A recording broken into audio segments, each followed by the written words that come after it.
Balik lagi sama kita bertiga, masih sama Kasora dan sama Daryl Wezi di weekend bersama, dan tentunya kita masih di Desli Fotografi.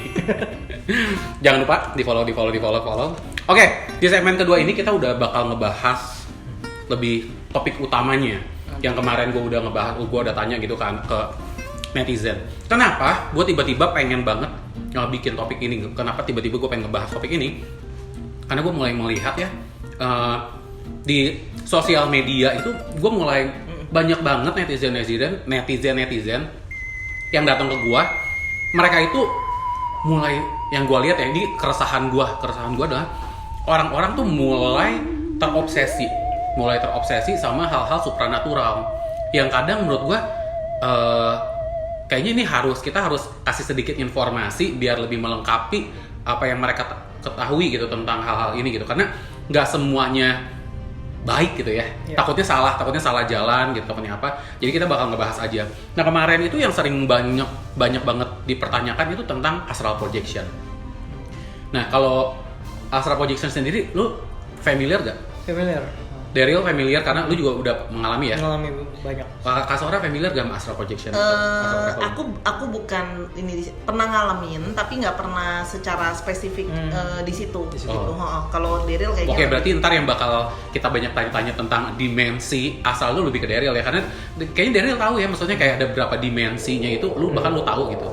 Sebenarnya dimensi ada berapa totalnya? Gue nggak tahu ya, karena ya gitu, dimensi kan sebenarnya saintis aja juga kayak gila nih bisa lebih dari 5 nih. Itu saintis yang bilang. Dan kalau gue lihat pun ya sebenarnya bisa aja udah lebih dari itu. Bisa lebih dari 7 malah. Gitu. Bayangannya modelnya mirip kayak ini gak sih? Kayak bawang bombay. Iya, benar. Ada lapisannya. Ada lapisannya.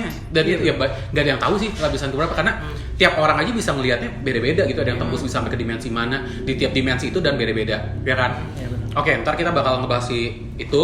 Yang kedua kita bakal ngebahas tentang ini nih, past life. Past life, ngomongin sama kayak ini bahasannya fortune teller sih. Ngebahas ngelihat past life sama ngelihat future, clairvoyance gitu. Lewat misalnya mungkin lewat kartu, atau gimana sih saat Daryl biasa kayak dapat vision itu, terus apa yang lu lakuin. Kita bakal bahas itu. Sama yang ketiga adalah spirit guardian. Ini juga yang lagi kayak lumayan happening dan banyak banget yang orang-orang kayaknya pengen punya gitu, pengen punya spirit guardian, atau ngerasa mereka punya tapi mereka sebenarnya nggak tahu. Tapi ada juga orang yang sebenarnya nggak tahu, sebenarnya nggak punya tapi dia pengen punya. Aduh, gimana sih, ngerti gak sih? Cuman ya pokoknya banyak ke orang ke gue tuh karena minta gambarin spirit guardian, tapi yang gue lihat sebenarnya nggak ada. Ya kan, ya mohon maaf itu kan karena sebenarnya kayak spirit guardian itu nggak semua orang ada sebenarnya. Nggak semua. Mungkin banyak yang ngejagain, ada yang ngejagain yang mungkin gue nggak tahu lah, gue nggak mau pakai istilah nama apapun gitu ya. Tapi mungkin kayak misalnya yang ngejagain, yang ngebimbing kita itu memang setiap orang mungkin selalu ada gitu ya. Nah, tapi kalau itu menurut gue bukan spirit guardian gitu, itu ada yang lebih holy lah ya. Mungkin kalau yang di anomali pakai kata nama HB, higher being. Nah, tapi gue nggak akan ngebahas higher being karena ini kontennya beda sama higher being gitu. Kita yang ngomongin tentang spirit guardian. Kalau spirit guardian itu kan kayak ada satu entitas yang ngejagain kita, yang mungkin kayak orang kenalnya kodam atau pendamping gitu. Nah, tapi banyak orang yang kadang sekarang akhirnya jadi lumayan agak salah nih, kayak menyamakan yang tadi itu HB yang higher being itu disamakan dengan kodam. Nah, gue pengen biar kita lurus aja nih, maksudnya jangan sampai orang-orang nganggapnya kayak, oh kak aku juga mau dong punya yang ngejagain, tapi yang maksudnya ngejagain itu HB, tapi bentuknya kayak kodam, ngerti gak sih? Jadi kayak nggak bisa gitu. Kita bakal bahas itu. Oke, dari yang pertama kita bakal ngomongin dimensi astral projection. Langsung aja Daryl, apa yang lu ketahui tentang astral projection? Nah, jadi astral projection kan istilahnya kalau di Indonesia merogoh sukmo ya gitu ya. Nah, berarti ini astral projection yang lu tahu adalah astral projection yang rogo sukmo yang 100% berarti ya? Iya, gitu. Jadi gimana caranya kita ngelepasin diri gitu kan, tapi secara sengaja atau tidak sengaja. Dan di situ kita akan melihat persepsi yang berbeda antara dimensi yang kita hidup sekarang gitu ya, sama dimensi yang kita lihat keluar dari badan ini gitu. Dan itu memang beda gitu. Jadi yang pertanyaan apa tuh? Kayak pengalaman lu yang paling absurd itu yang lu sampai ke dimensinya udah sampai sejauh mana sih? Sebenarnya kalau sampai ke dimensi mana itu gue nggak yakin itu purely astral projection atau enggak. Tapi gue pernah dibawa sama penjaga gue, ibu. Jadi ibu Pantai Selatan. Ya jadi gue ketemu sama dia tuh benar-benar tahu-tahu gue kayak keluar, and then ada kayak di pinggiran hutan gitu. Tapi ini hutannya banyak kayak ada obor-obor gitu loh. Gitu. Terus kayak banyak cahayanya nih ya gitu ya. Tapi di hutannya di mana? Terus tahu-tahu di samping kanan gue tuh ada beberapa orang. Tahu-tahu ngumpul aja gitu kayak anak-anak lagi nunggu konser. Tapi anak muda semua dan pakaiannya sama tapi kayak kita gitu. Kayak hijau lumut gitu. Kayak hijau gitu. Terus kayak gue ngeliat si cowok ini kayak bang, udah ditunggu. Ditunggu siapa? Tunggu ibu gitu. Terus akhirnya ibu tuh ibu siapa? Nanti kita ketemu gitu. Dia pakai jaket kayak army gitu lah, kayak jaketnya hijau lumut gitu. Masih muda, lebih muda dari gue. Terus akhirnya, oh iya ibu belum selesai perform sih gitu, belum selesai nari, dia bilang gitu. Oh oke. Terus gue lihat itu fansnya si ibu ini banyak banget. Oh ini kayak gue ngeliat, ya jadi kayak ngeliat konser gitu. Itu ibu siapa gitu. Dibilang masih muda nggak muda gitu. Jadi kayak dia udah ya sudah senior tapi yang wise banget. Terus rambutnya dicepol. Terus dia pakai selendang, terus pakai ya kayak kain gitulah gitu. Tapi modern lah gitu dia. Terus udah selesai perform, si ibu langsung ke gue gitu kayak maaf ya lama gitu. Oh iya nggak apa-apa, gue masih bingung di situ. Dan itu gue kayak totally awkward karena ini gue nggak tahu nih ini apa gitu.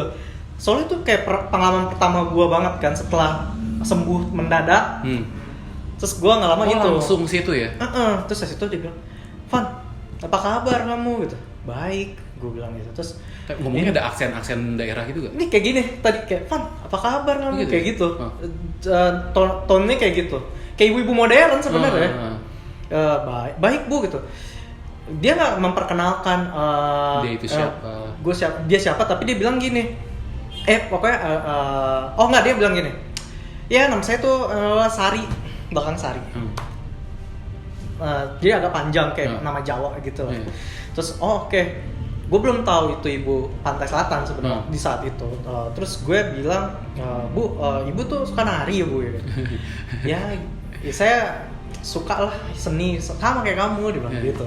Oh iya. Terus, Van, kamu mau nggak bantuin ibu? Gitu. Bantuin apa bu? Gitu. Kamu tuh bisa bantu ibu gitu intinya. Oh, kayak gimana tuh bu? Gue bilang gitu. Ikut ibu yuk sekarang. Langsung lah tuh kejadian kayak di film Harry Potter yang masuk ke pensive. Masuk ke retrocognition gitu. Kayak ya intinya dia sama gue berjalan dari waktu ke waktu gitu. Wow. Iya. Dan itu singkat cerita ya, ini karena terlalu ini banget sih. Maksudnya terlalu ada yang nggak boleh diceritain juga kan. I know. Terus intinya ada satu momen di mana, tau nggak kamu tuh bisa nolong arwah, dibilang gitu. Nolong arwah. Nolongnya gimana? Bisa udah. Gitu doang sih. Ibu tuh ngomong gitu. Bisa udah, gampang dibilang gitu. Terus gue melihat dia kenapa bu? Yuk kita balik ke zaman yang sebelumnya. Jadi dia selingkuh sama dia orang punya tanah di Jambi. Gue sebut daerah apa. Jadi ibu ini kaya lah intinya. Tapi dia punya kelapa sawit gitu.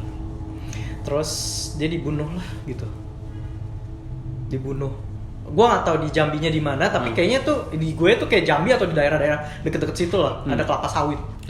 Dia punya itu, terus akhirnya dia selingkuh sama supirnya ini bunuh dia.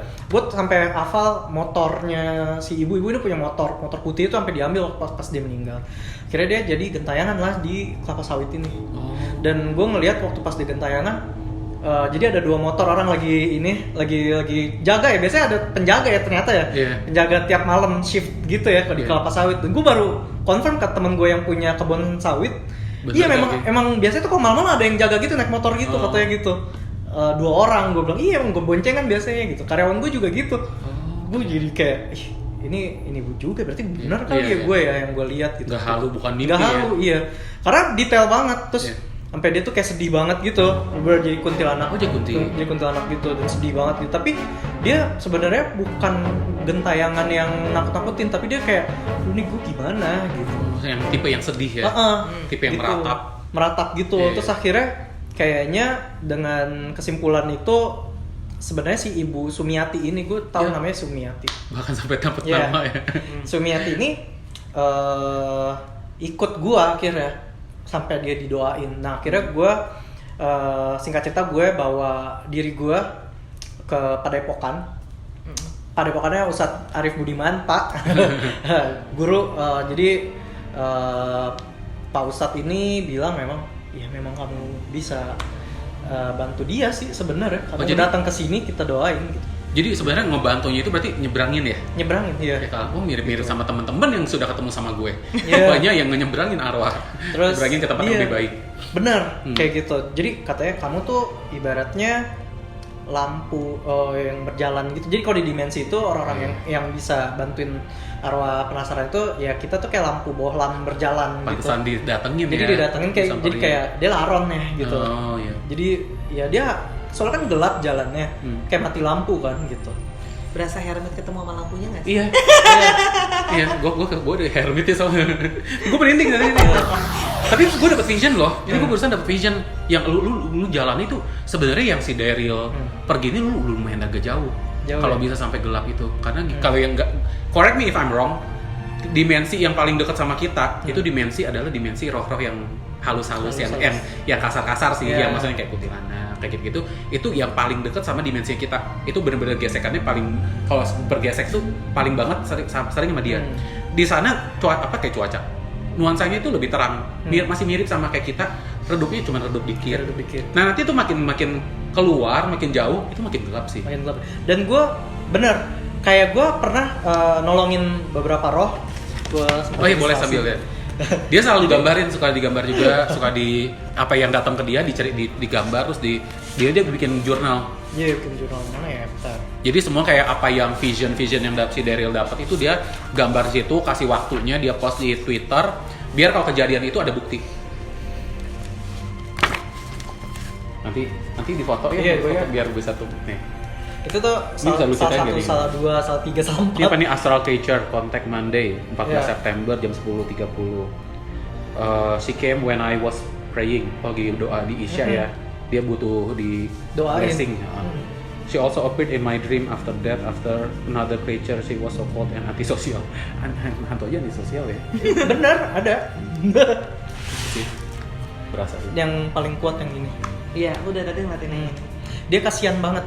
Dia hidupnya. Oh, gue pernah lihat yang begini. Dia nih hidupnya dulu, makanya kenapa penting banget kita baik sama orang, menjauhi ya nyakitin orang lah ya gitu.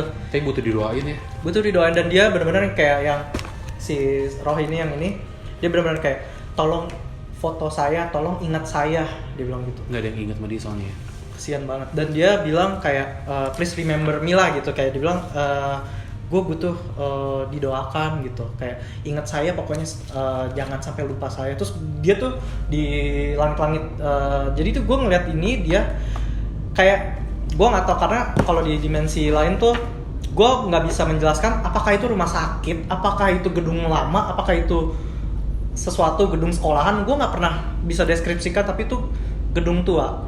Dan ini anak kecil, semuanya meleleh kayak, tapi sebenarnya dia bukan anak kecil sih, kayak anak kecil meleleh semua gitu. Terus dia dari tikungan gitu keluar kayak tolong dong gitu. Terus yang ini dia keluar dari langit-langit gitu, terus netes darahnya ke tes gitu, baru lihat gitu.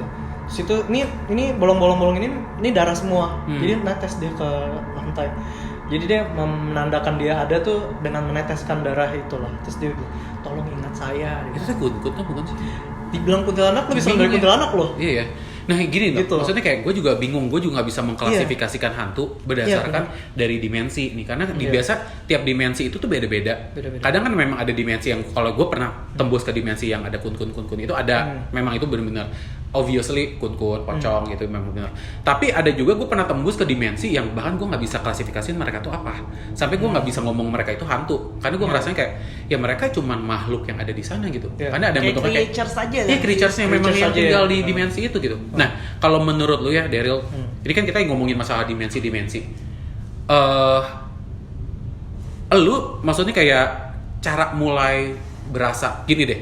Coba lu bisa gak sih kasih tahu ke penonton ya awal lu ngerasain kayak lu masuk ke dimensinya itu kira-kira ciri-cirinya kayak gimana sih? Oh, ciri-cirinya ya. Ciri-cirinya. Jadi tuh kalau ini pengalaman pribadi ya. Pengalaman jadi pribadi bisa ya? distandarisasikan gitu. Tolong ya, ini kita semua yang kita bicarakan ini bukan saklek, tapi ini cuma berbagi diskusi berdasarkan pengalaman pribadi. Jadi maksudnya kalian jangan bilang ini pakem yang benar gitu, enggak juga gitu. Benar, ini benar. pengalaman pribadi aja. Jadi kalau gue biasanya begitu gue meditasi dan itu lama, semakin lama gue meditasi, semakin gue akan ngerasain banyak vibrasi di auric shield gue.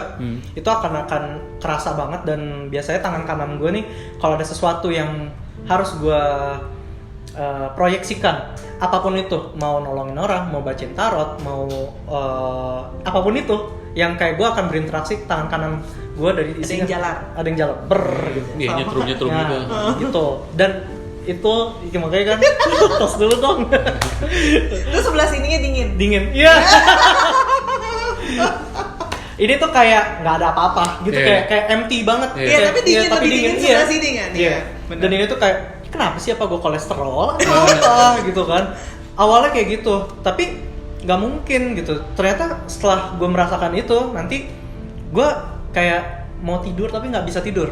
Terus nanti gue akan kayak biasanya gue akan disuruh untuk duduk begini, terus sandaran, atau gue begini, ngadep ke kiri. Terus langsung hilang gitu. Langsung abis itu gue jerat keluar. Either itu vision atau gue meraga sukma. Langsung berarti. Tapi berarti saat lu meraga sukma, badan lu nggak sadar dong? Nggak sadar, tapi gue kayak hilang. Nah, maksudnya kesadaran pindah ke yang tempat lain kan maksudnya? Gue biasanya bisa kayak gitu. Kalau ya ini kayak dia ada yang manggil gitu makanya gue selalu kan suka ditanyain orang-orang gitu.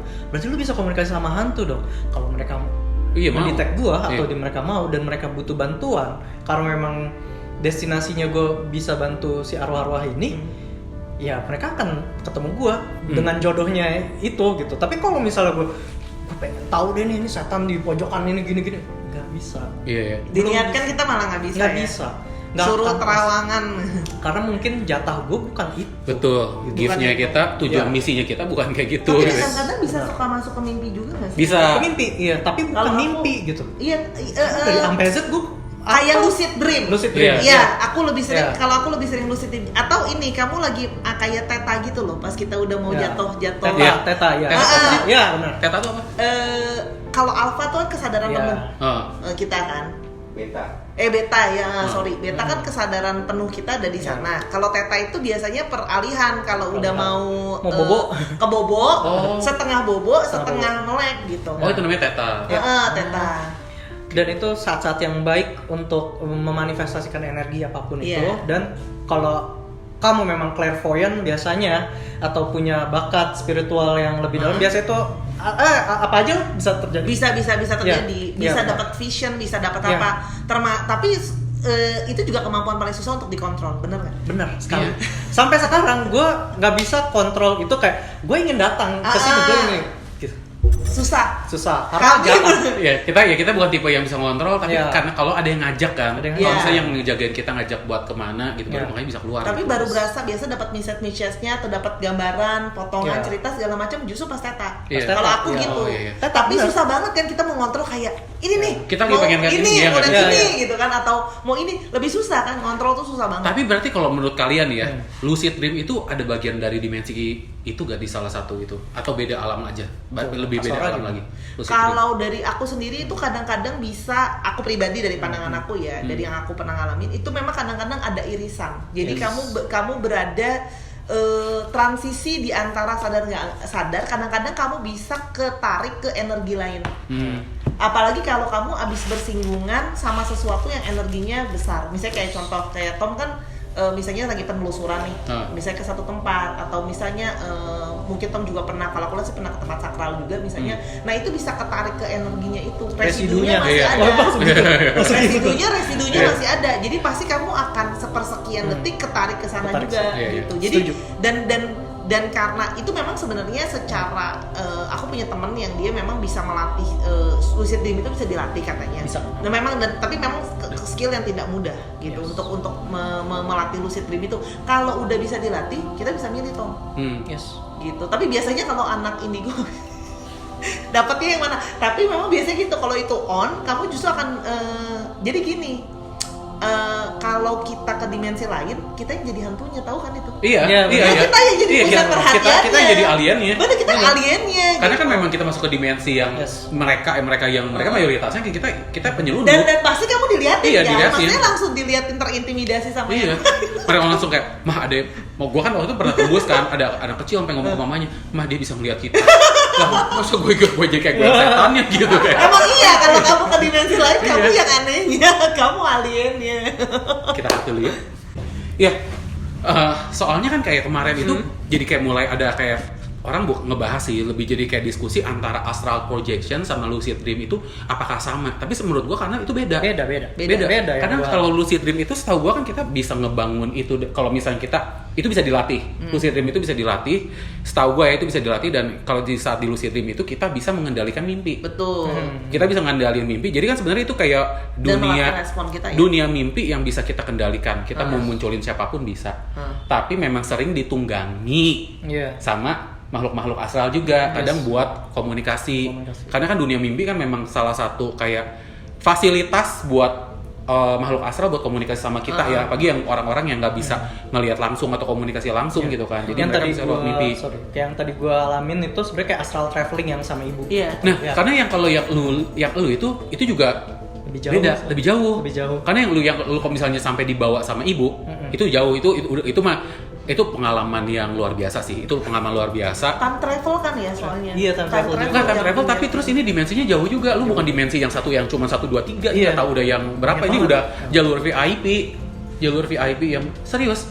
Sama kayak saat gua ketemu sama si yang ngajakin gua. Enggak apa-apa, Mak. Lewat aja kan. Ada Julius. Sorry guys. Iya, jadi kalau ya soalnya gua kayak ngelihatnya gini, bener-bener deh, dimensi itu kan banyak banget ya. Kita nggak bisa tahu spesifik nih dimensinya yang mana. Bahkan kalau yang gue lihat, yang gue tahu nih, bisa ada satu dimensi yang benar-benar diciptain cuman buat VIP kita doang. Buat ketemu sama satu sosok. Saat kayak dimensi yang saat gue ketemu sama yang ngejagain gue. Ya kan dimensinya itu beda. Itu dimensinya sama kayak lu, modelnya gelap, cuman yang terang cuman mereka, sama ada rumput-rumput itu gitu kayak. Dan kayak Wakanda ya. Iya. Bener, lu ya by the way, bacain ya. ngomong soal Wakanda. Gue langsung jadi sebenarnya belum lama. Gue kayak mungkin astral traveling lagi nih, gue ngeliat si Daryl. Tapi lebih agak kecil lagi, dia sama temen-temennya ada 3 orang, sama dia 4. Terus itu di rumput gitu, rumputnya tuh sama pohon-pohonnya agak beda. Nah, dari situ ada, jadi tuh dia kayak di taman kota, tapi kotanya itu, gedungnya tuh modern banget. Iya. Berarti jangan memang ada ini ya. Ada dunia. Ada universe mereka sendiri. Ada universe-nya. Ini bahaya nih, netizen makin penasaran dan makin excited nih kedenger beginian nih. Tapi di satu sisi mereka mungkin berpikir kita juga lebih halu lagi ya kan? Iya. Apa sih? Anehnya di dimensi ini orang itu masuk ke, jadi gini, lantainya mereka tuh tanah, tapi mereka tuh rumahnya bagus, tapi lantainya tuh beneran tanah. Iya, masih kayak earth gitu ya. Terus masih tembus ininya. Oke, dimensi astral ya. Sangat unik. Iya. Kayak benar-benar whimsical banget, kayak gila deh, tiba-tiba begini, tiba-tiba begitu. Iya, betul. Tapi pernah gak sih dibawa kayak yang cuman dunia ini, yang gue mau bahas tentang dimensi yang biasa aja gitu, bukan yang sampai se-level itu. Itu kan kalau yang tadi kita ngomongin tentang dimensi yang lebih ke, mungkin gue pakai bahasa VIP ya. Itu VIP banget sih yang kayak gitu. Karena yang selama ini gue dibawa astral yang kayak biasa-biasa, paling kan dibawa kayak time traveling ke tahun 1970 lah gitu. Atau kalau nggak masih di dimensinya tuh masih dekat sama bumi. Masih yang kayak lihat kejadian-kejadian yang ada di sini gitu. Ada. Lu ada gak? Gue ada.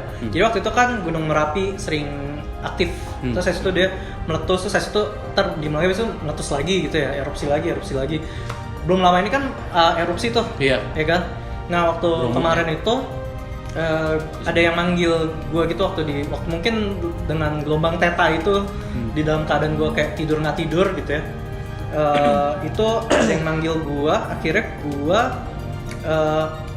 nyium bau belerang. Nyium kayak tapi enak gitu, bau belerang yang enak yang kayak sumber air panas gitu. Terus tahu-tahu gue ada kayak satu pemandian air panas di bawah gunung, kayak gunung Merapi gitu, kayak tapi itu ada kayak di dunia astral itu ada sumber air panas. Mungkin kalau kalian clairvoyant atau indigo ya atau crystal child gitu ya, kalau tahu soal gunung Merapi, mereka punya ada mata air panas di dunia sana, mungkin bisa konfirmasi juga ya gitu. Atau mungkin ada yang Kak saya juga pernah ke sana gitu ya. Itu ada sumber air panas, mata air panas. Itu bau belerangnya tuh benar-benar ini banget, menyelekit banget, tapi gue suka baunya, gue nggak tahu kenapa. Terus itu dia kayak candi gitu, tapi tuh kayak kolamnya luas banget gitu, warnanya tuh sulfur yang kayak biru telur asin gitu loh. Cyan. Ya, cyan, iya benar. Terus habis itu di belakang gue nih ada cewek-cewek sama cowok-cowok, pakaiannya tuh pakai jeans biasa gitu-gitu. Terus tuh, Mbak, gue nanya dong ya kan, Mbak ini di mana gitu. Oh kamu di alam jin sekarang gitu. Terus itu dimensi. Iya, nih kamu di alam jin sekarang gitu. Oh alam jin.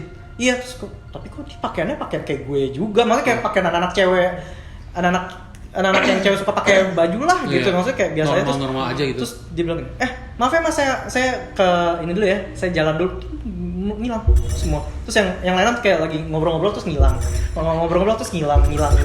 Jadi kayak baru denger yang cerita dimensi dunia jin. Iya gitu, mas saya ini dulu ya izin, saya mau kesana dulu, tuh langsung ngilang. Mukanya gimana sih kalau jin? Mukanya kalau yang gue lihat kemarin terakhir, nih kalau muka jin ya gue akan coba jelasin juga ya. Kalau yang kemarin gue lihat normal, gue ngeliatnya kuning langsat gitu. Terus agak sipit, tapi benar-benar orang Indonesia zaman dulu ya gitu. Tapi dia pakaiannya ya gitu, hitam, terus pakai jeans.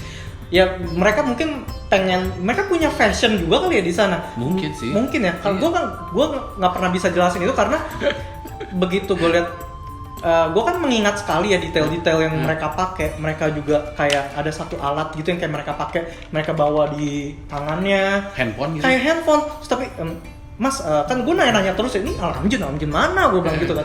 Terus dia kayak jelasin kayak, iya ini tuh di alam jin, jadi semuanya ini tuh jin mas. Terus mas kesini mau ketemu siapa kayak gitu. Terus akhirnya mas saya mau ke sana dulu ya, tinggi ngilang. Tapi nggak ada yang kayak nggak ada yang dada dulu gitu, langsung hilang aja gitu. Terus akhirnya lo ketemu siapa sih itu? Nah di sana tuh gue nggak ketemu siapa-siapa, tapi gue tuh kayak ngelewatin lorong, tapi itu semua tuh air panas semua gitu kayak. Dan itu bagus banget. Dan itu kayak benar-benar peninggalan. Kalau kita lihat batu-batuannya tuh kayak batu-batuan zaman dulu gitu loh. Batu kapur ya? Iya kayak gitu. Terus kayak batu abu-abu. Sampai sensesnya gitu. semua bisa ngerasain ya. Ngerasain kayak gue, soalnya gue kan kepo kan, gue jadi gue mau nanya deh. Gue pegang-pegang gitu. Yang ngejagain lo ada yang dari Merapi kan? Kayaknya ada. Makanya no wonder sih kalau gue situ sih. Karena waktu pas Merapi sering meletus, terus gue kena covid waktu itu. Ada leluhur yang orang Jawa, bapak-bapak gitu. Dia bilang, Pak saya mau lihat dong bapak-bapak di mana sih gitu. Udah nggak usah lihat, saya di atas kamu, kita terbang sekarang gitu. Kita jalan-jalan, kita ngobrol aja gitu. Oh di bawah nih, kapal tingkat asal. Terus kita ngelewatin pulau gitu kan. Gue kayak the first feeling gue terbang di lihat pulau Indonesia tuh the best banget sih. Karena nggak pernah kan gue diajak kayak gitu kan. Dan itu tuh benar-benar. Jadi ini gue, ini dia gitu. Terus dia ngobrol. Iya tuh jadi ngobrol-ngobrol aja gitu. Kamu ya gue diceritain gue tuh punya apa sih gitu, punya misi apa. Terus kayak lu tuh pokoknya yang gue ingat dari dia tuh juga dia pesen, lu tuh anak Nusantara. Lu nggak boleh lupa kita siapa. Pesannya. Gitu. Iya, lu harus pokoknya dia pakai ngomongnya agak logatnya agak Jawa banget sih, kental gitu ya. Medok gitu, tapi dia bilang intinya lu nggak boleh lupa sama Nusantara, lu siapa, lu punya keturunan siapa. lo harus hormat dan lo harus nolongin orang gimana pun caranya. Terus nih gue kasih tahu kalau lo mau sehat kayak gimana. Ini berhubungan sama COVID waktu itu ya. Jadi dia ngasih Oh, banyak. gue inget Ya. yang lu dikasih obatnya kan? Iya, dikasih obatnya. Dikasih rumus obatnya. Rumus obatnya ya.